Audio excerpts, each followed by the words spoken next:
Fala pessoal, tudo bem? Aqui é o professor Marcos Barros. Esta é a disciplina de Bioquímica do curso superior de licenciatura em Ciências Biológicas.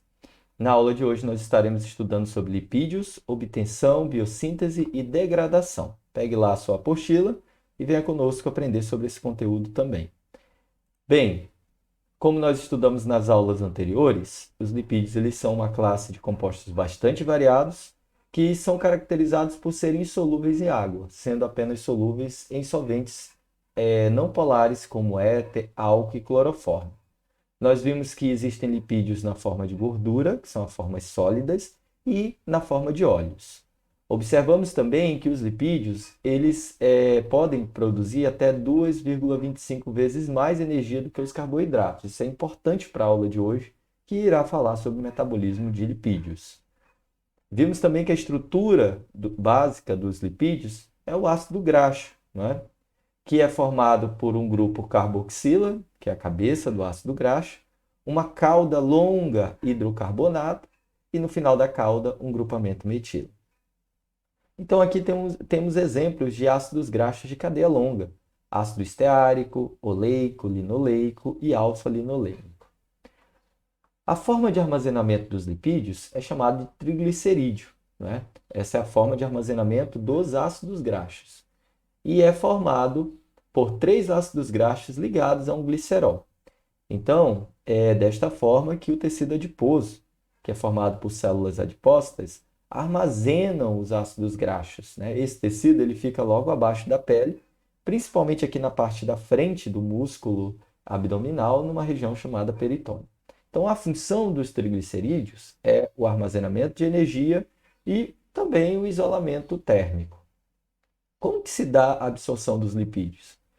Se dá a partir da dieta, seja uma dieta vegetal ou animal. Nós vimos que há lipídios de origem vegetal e lipídios de origem animal.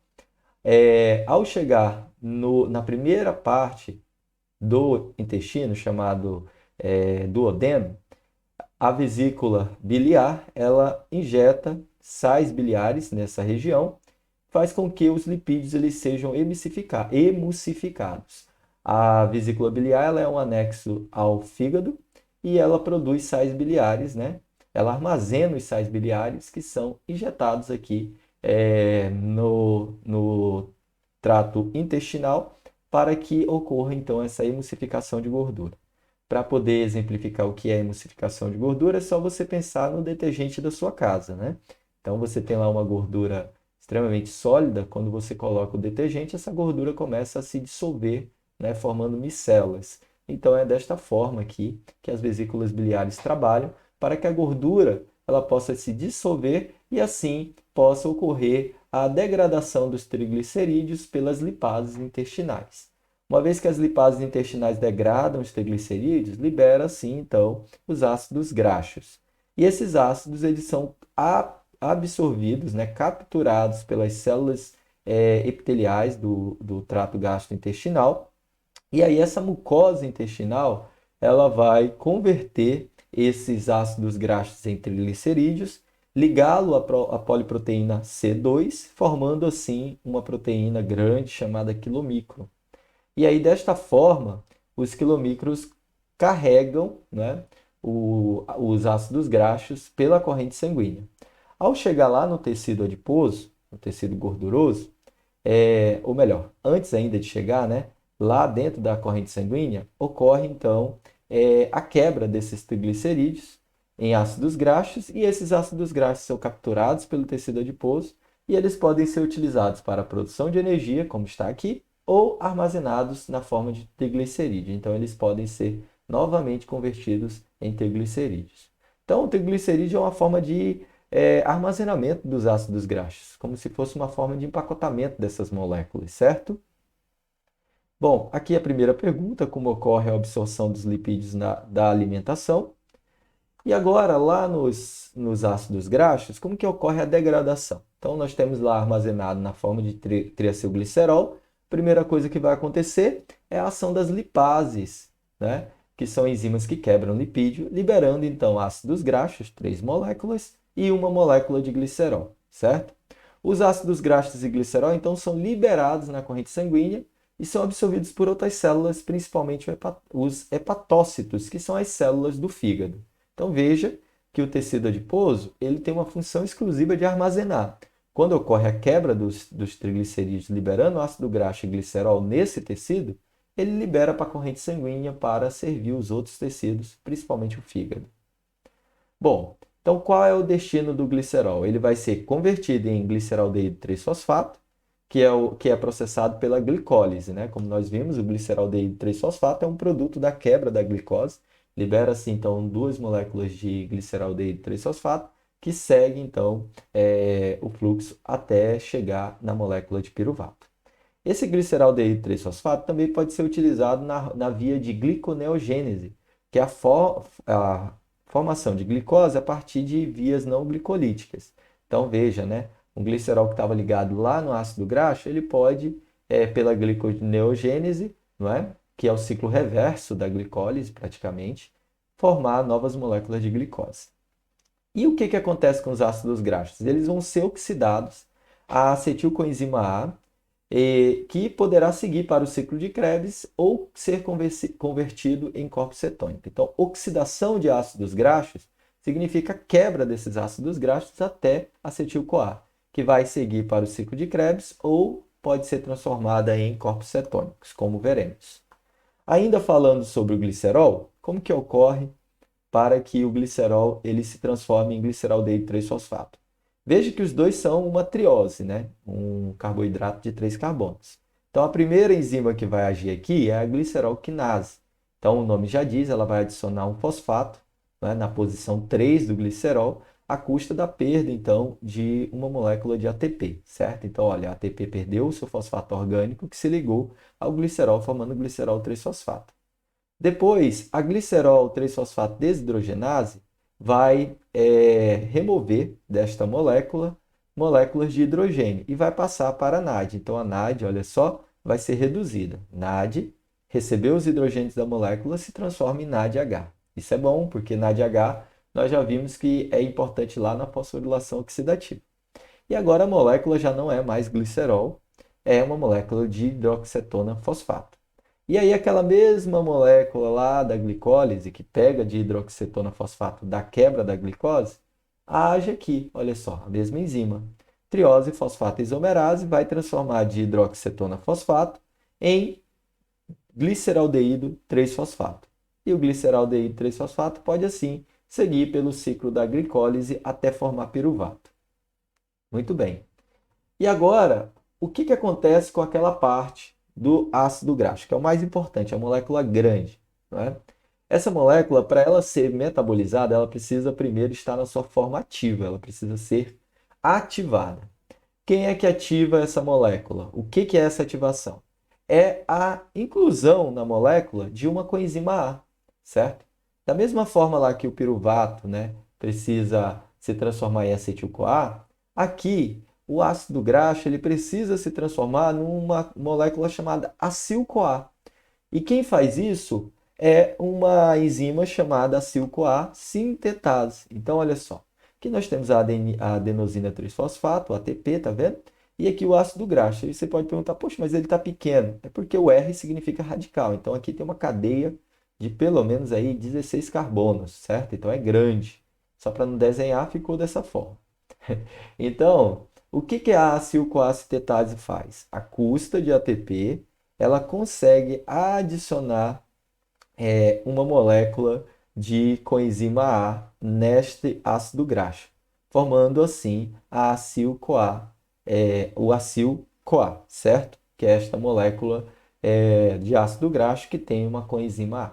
Então, essa enzima ela age em duas fases e aquele fosfato, aquele ATP, que agora é ADP, ele vai ser completamente degradado aqui pela pirofosfatase, certo? Vai quebrá-lo, liberando dois fosfatos inorgânicos, certo? Então você vê que detona, né? Quebra um ATP inteiro. Primeiro uma primeira parte, né? Que vai ser importante esse fosfato para ocorrer aqui a ligação da coenzima A na molécula. E os dois fosfatos que sobraram, o ADP, vai ser quebrado por uma enzima aqui acessória, né? Que é a pirofosfatase, liberando duas moléculas de fosfato inorgânico. E agora eu tenho o acil-CoA. Então, ainda em relação ao glicerol, qual é o destino do glicerol no metabolismo de triglicerídeo? Vocês viram que a pergunta ficou depois do slide, né? Então, aquele acil-CoA, ele precisa entrar nas mitocôndrias, já que a beta-oxidação ela ocorre na face interna da membrana, da segunda membrana mitocondrial, na região da matriz das mitocôndrias. Para que o acil-CoA possa entrar, ele precisa de um carregador. E o carregador é chamado de carnitina. E aqui você pode parar para pensar, né? Quando você vai à academia com o objetivo de perda de peso, o profissional técnico, responsável técnico, o educador físico, ele diz: olha, você precisa de uma dieta adequada, rica em vitaminas, e você precisa também tomar carnitina, já que você quer aumentar seu metabolismo e metabolizar os lipídios. Por que a carnitina ela é importante? Porque a carnitina, ela que carrega os ácidos graxos para dentro das mitocôndrias, onde eles serão degradados. Então, o acil-CoA, ele vai se ligar na carnitina a partir de uma enzima, né, chamada carnitina aciltransferase. E aí, essa ligação, né, do acil-CoA com a carnitina faz com que ele passe para o espaço entre membrana. E aí, lá no espaço entre membrana, ele vai para a outra membrana, né, a segunda membrana. Lembrando que a mitocôndria tem bicamada lipídica. Então, ele passa, ele tem duas camadas de membrana. Então, o acil-CoA ligado agora à carnitina, né? O acil-carnitina, passa a primeira membrana. Agora, na segunda membrana, ele tem um transportador específico, passa também. E lá dentro, já da matriz mitocondrial, a carnitina ela é removida por uma enzima chamada também carnitina aciltransferase. E aí a carnitina sai e a coenzima A entra novamente aqui. Então veja, olha, aqui fora a coenzima A saiu, dando lugar à entrada da carnitina. Quem fez isso foi a carnitina aciltransferase.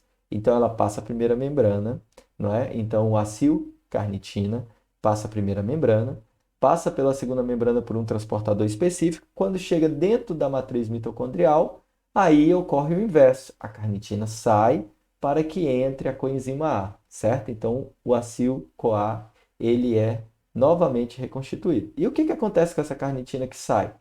Ela volta para carregar mais um acil-CoA, ou melhor, mais um ácido graxo, né, para dentro das mitocôndrias. Então, é uma troca. Lá fora, a coenzima A é trocada pela carnitina. Quando entra para dentro da membrana, lá dentro a carnitina é trocada pela coenzima A, certo? Liberando assim a molécula de acil-CoA dentro da matriz mitocondrial. Bom, qual é o papel da carnitina no metabolismo dos ácidos graxos? É a molécula que facilita o transporte dos ácidos graxos para dentro da matriz mitocondrial. E aí, lá dentro, ocorre a beta-oxidação de ácidos graxos ou ciclo de Lime, né? Então, o que é a beta-oxidação? É a quebra, é a oxidação sequencial do ácido graxo de cadeia longa, liberando acetilcoenzima A. Então, a cada dois carbonos, como a gente pode ver aqui, olha só, cada dois carbonos ocorre a quebra, a oxidação, e libera assim uma molécula de acetil-CoA, até que toda a molécula do ácido graxo seja quebrada, certo? E aqui essa imagem é interessante porque ela linka, olha só, a beta-oxidação, que vai dar origem à acetilcoenzima A, e ao ciclo de Krebs, olha só, porque essa molécula é que entra lá no ciclo de Krebs, né? Tem o oxaloacetato, ela entra no ciclo de Krebs. E aí ocorre a formação de NAD/FAD lá no ciclo de Krebs. E aqui também, na beta-oxidação, também ocorre a, a redução de NAD/FAD. E aí nós vamos ver o quê? Que essa NAD/FAD, que veio da beta-oxidação, que veio do ciclo de Krebs, vai lá para a cadeia respiratória, né? A fosforilação oxidativa ocorre a partir dessa NAD/FAD, produzindo assim bastante ATP. Então, os ciclos eles estão conectados, né? Logo aqui em cima do ciclo de Krebs tem ainda a glicólise. Então veja que os 4 ciclos que estudamos até aqui são extremamente conectados. E a molécula que conecta todos os ciclos é a acetilcoenzima A, certo? Que vai saindo de um ciclo, entrando por outro para que seja reduzida NAD e FAD. Então vamos lá a beta-oxidação. A primeira reação, são 4, a primeira reação é a da enzima acil-CoA desidrogenase, que ela vai utilizar FAD para remover o hidrogênio, convertendo assim o acil-CoA em trans-delta-2-enoil-CoA. Então veja, aqui nós temos o acil-CoA, certo? Como é um ácido palmítico, né? Então o nome, né, é palmitoil-CoA, certo? Aquele acil é um nome genérico, cada ácido graxo tem um nome científico, e aí entra no lugar do acil, né? Então, nós temos aqui o acil-CoA, olha, coenzima A, a cabeça, né? Nós temos a cauda, aqui tem um monte de carbono que não foi desenhado. Muito bem. Então, a acil-CoA desidrogenase, ela vai tirar hidrogênio desta molécula, né, da cabeça do ácido graxo, passando assim esses hidrogênios para NAD, perdão, para FAD, reduzindo assim a FAD, tá vendo? Quando ela está com hidrogênio, ela está na forma reduzida. E aí, então, essa molécula já não é mais acil-CoA, é chamada de trans-delta-2-enoil-CoA. O trans-delta-2-enoil-CoA vai sofrer agora uma hidratação pela enoil-CoA hidratase, formando assim o L-beta-hidroxiacil-CoA.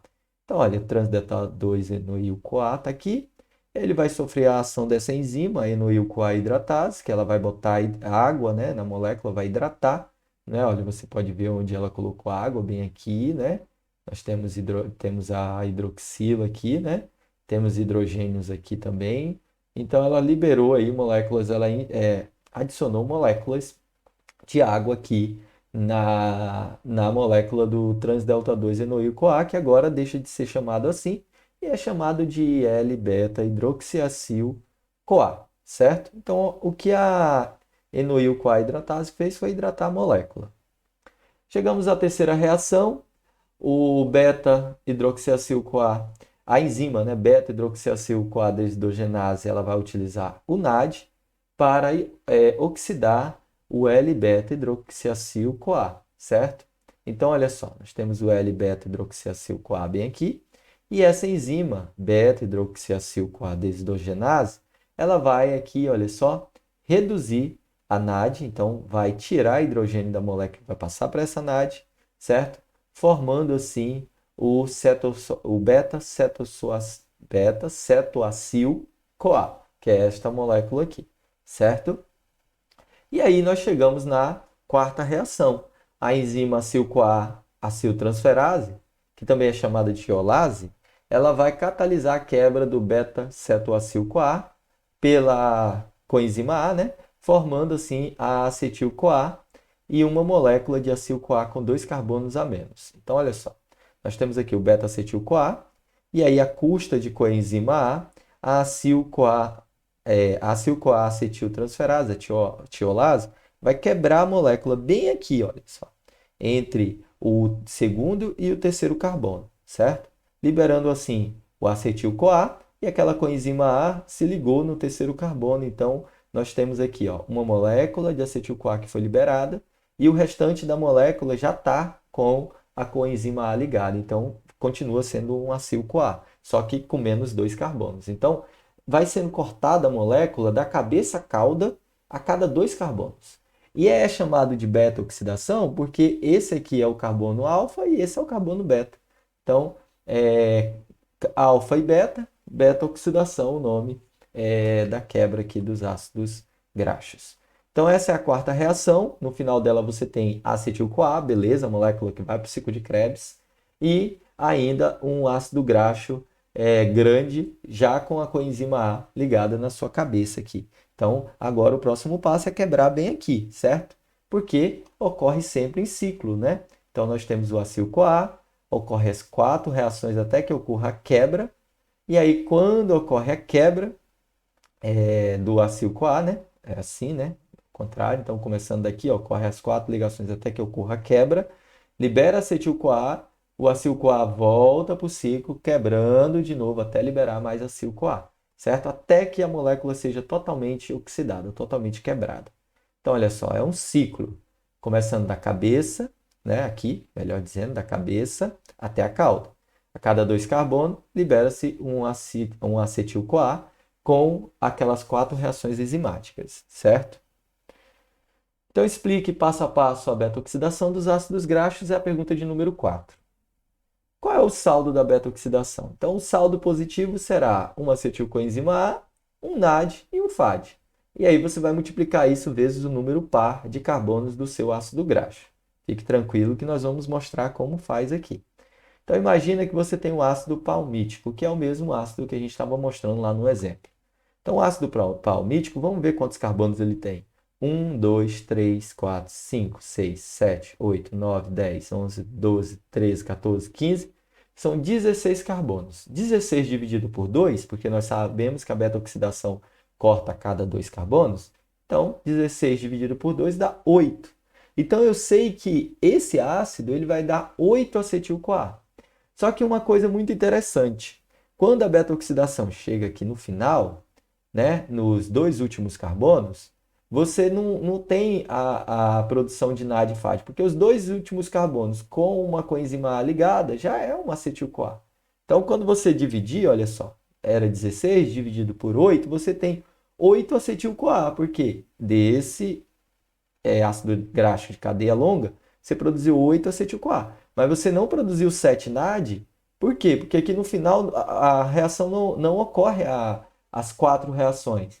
Termina com a adição da acetil-CoA, pronto, olha, a molécula tem 2 carbonos, beleza, está ligado aqui a coenzima A, então nós temos aí a acetilcoenzima A, certo? Então são 8 acetilcoenzima A, 7 NAD, 7 FAD, porque só ocorreu 7 reações para que nós tivéssemos 8 acetilcoenzima A, porque a última reação é de término.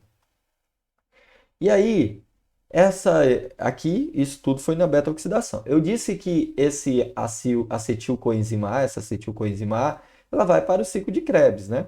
Então, a acetilcoenzima A, lá no ciclo de Krebs, cada coenzima A, né, cada acetilcoenzima A vai dar 3 NADs e 1 FAD. Então, olha só, é só multiplicar, olha. Então, eu tenho 8 acetilcoenzima A. Quanto que isso vai valer para mim lá no ciclo de Krebs? Vai em relação a NAD é vezes 3. Então, 8 vezes 3, eu digo que lá no ciclo de Krebs eu tenho, a partir dessa coenzima A de um único ácido graxo, eu consigo, então, 24 NADs. Ah, então, quantos FADs eu vou produzir? Eu sei que lá no ciclo de Krebs, a cada coenzima A se produz uma FAD. Então, 8 vezes 1, 8. Além disso, lá no ciclo de Krebs é produzido a cada ciclo um GTP ou um ATP, né? Então, 8 vezes 1, 8. Então, olha só, aquelas 8 acetilcoenzima A lá da beta-oxidação desse ácido graxo de 16 carbonos dá origem a 24 NADs, 8 FADs e 8 GTP só lá no ciclo de Krebs. Muito bem, agora vamos somar as NAD e as FAD da beta-oxidação do ciclo de Krebs. Dá então 7 mais 24, 31, 7 mais 8, 15. Então eu tenho 31 NADH e 15 FADH2, certo? E ainda aqui o saldo dos 8 GTPs que eu estou caminhando com ele. Nós sabemos que lá na fosforilação oxidativa, cada NADH vai liberar o seu hidrogênio como força motriz para a produção de 3 ATPs. Então, para cada NADH você produz 3 ATPs. Para cada FAD você produz 2 ATPs. Então, olha só, 31 vezes 3, eu sei que lá na beta-oxidação, então, eu vou produzir 31 vezes 3, dá 93 ATPs. 15 vezes 2 dá 30. E os 8 GTPs, né, que é molécula de energia também, eu somo aqui e aí eu chego a essa conclusão, olha só, que nós temos então para cada ácido graxo, um ácido graxo comum de 16 carbonos, é capaz, somando o ciclo de Krebs e a beta-oxidação, somando a beta-oxidação, ciclo de Krebs e a fosforilação oxidativa, nós chegamos a um quantitativo de 31 ATPs produzidos durante este ciclo, ok? Lembra lá quanto que era produzido na glicólise, no metabolismo da glicose, né? Completando glicólise, ciclo de Krebs e fosforilação, nós temos de 36 a 38, né? Aqui, a partir de uma molécula de lipídio, nós temos 131 ATP produzido. Então, quem produz mais energia? Uma glicose ou um lipídio? Tá claro que é o lipídio, né? Muito mais do que a glicose. Um lipídio grande desse, olha só, quanto mais ele produz de energia, né? Pelo menos aí, vamos dizer que pelo menos 4 vezes mais ATP do que 3 a 4 vezes mais ATP do que a glicose, certo? Então isso é muito interessante. Mais uma vez, o metabolismo completo da glicose, passando pela glicólise, ciclo de Krebs e fosforilação, dá de 36 a 38 ATP. O metabolismo dos ácidos graxos completo, um exemplo de um ácido de 16 carbono, dá 131 moléculas de ATP. Então, por isso que os ácidos graxos eles são mais energéticos. E esse é um dos motivos que os animais armazenam ácidos graxos, ok? Porque eles são mais energéticos. Você gasta o que é de menor valor energético e armazena o que é de maior valor energético, certo? E é claro também por conta que eles são fáceis de ser empacotados por serem hidrofóbicos, né? Muito bem. Então, a pergunta número 6, olha só. Temos aqui um ácido graxo e agora você vai dizer aí qual a quantidade de NAD, FAD e ATP produzido aí nas 3 etapas de oxidação completa dos ácidos graxos. A beta-oxidação, o ciclo de Krebs e a fosforilação oxidativa, tá bom? Então, é só fazer esse quadro aqui sabendo as relações aí de quantitativo de ATP versus NAD e FAD. A beta-oxidação de ácidos graxos saturados, eles seguem normalmente, né? Segue o que nós já mostramos. Quando eles são insaturados, é necessário uma isomeria, então aí age a enzima enoil-CoA isomerase. Quando eles são polissaturados, nós temos a enoil-CoA isomerase e a dienoil-CoA redutase, que precisa mudar a molécula para que ela siga pela via normal da beta-oxidação. Bom, e quando você tem um metabolismo aumentado, uma beta-oxidação elevada, né, de ácidos graxos? Então, às vezes, por exemplo, naquelas dietas malucas, né, quando o cara tira todo o carboidrato, e aí o corpo começa a quebrar tudo que é ácidos graxos para liberar energia, né? Então, o que acontece quando você produz muito acetilcoenzima A partir da beta-oxidação, né? É formado, então, os corpos cetônicos. Então, o fígado, ele junta as coenzima A, né, a acetilcoenzima A, para formar corpos cetônicos que serão liberados para os tecidos, para que esses tecidos possam degradar, certo? No excesso. Então, aqui nós temos as reações, né? A enzima tiolase, né, que vai juntar dois corpos cetônicos e liberar uma coenzima A, formando assim o acetoacetil-CoA. E aí o acetoacetil-CoA ele vai sofrer uma segunda reação com essa enzima sintase aqui, né, que vai catalisar a condensação aldólica, né, mista entre acetil-CoA e o acetoacetil-CoA, formando o beta-hidroxil, beta-metilglutaril-CoA, que é essa molécula grandona, tá vendo? Então agora, olha só, nós temos a junção. Aqui nós temos duas moléculas de coenzima A, não é? E aqui, olha só, nós temos a beta-hidroxil, beta-metilglutaril-CoA a partir da sintase aqui, certo? E aí, nós temos a terceira reação, que é essa enzima liase, que vai catalisar a quebra do beta-hidroxiacil metilglutaril-CoA em acetil-CoA e acetoacetato. Então, liberando assim a molécula de acetona e hidroxibutirato lá na quarta reação, catalisada pela beta-hidroxibutirato desidrogenase, certo? Então, aqui é todas as etapas de produção dos corpos cetônicos, né? Chegando então à acetona e D-beta-hidroxiacil-butirato, que são exemplos de corpos cetônicos. O problema é que esses corpos cetônicos, eles alteram o pH do sangue, né? Então, o pH do sangue ele fica mais ácido e isso é um perigo, certo? Principalmente porque para aqueles pacientes que têm um distúrbio no metabolismo de carboidratos, pacientes diabéticos. Porque quando eles estão quando eles têm um excesso de insulina, por exemplo, pela administração de insulina, ou mesmo quando eles têm uma baixa, né? Melhor dizendo, tem uma baixa de glicose na corrente sanguínea, ou mesmo quando as células não conseguem capturar essa glicose, as células começam a usar os ácidos graxos e há um acúmulo de corpos cetônicos. E aí esses corpos cetônicos eles são perigosos porque, como eu disse, eles acidificam o sangue. Mas quem é que degrada esses corpos cetônicos, né? É em todos os tecidos, né? Todos os tecidos, o corpo entende que está faltando glicose e vai ter que usar corpos cetônicos como fonte de energia. E aí lá nos tecidos ocorre o processo inverso, né? Então, olha só, o D-beta-hidroxiacilbutirato, um corpo cetônico, vai ser convertido em acetoacetato. Depois o acetoacetato é convertido em acetoacetil-CoA. E aí o acetoacetil-CoA ele é quebrado em dois acetil-coenzima A que vai para o ciclo de Krebs. Então é a reação contrária. No fígado é formado o corpo cetônico e no tecido ele é quebrado, liberando duas moléculas de acetil-coenzima A. E aí o aumento anormal dele é causado pelo jejum prolongado, aquela dieta maluca de internet, né? As dietas de baixo carbono, baixo carboidrato no caso. E aí também no caso das diabetes.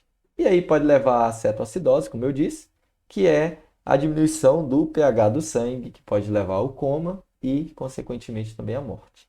Os corpos cetônicos é que garante aquele hálito cetônico na boca, principalmente de quem é diabético. Parece que a pessoa está alcoolizada, mas não é não, é os corpos cetônicos também sendo liberados aí na respiração. Bom, essas aqui são as nossas referências. Eu espero que vocês tenham gostado da aula de hoje. Convido-os a participar da próxima aula, né? E valeu e até o nosso próximo encontro.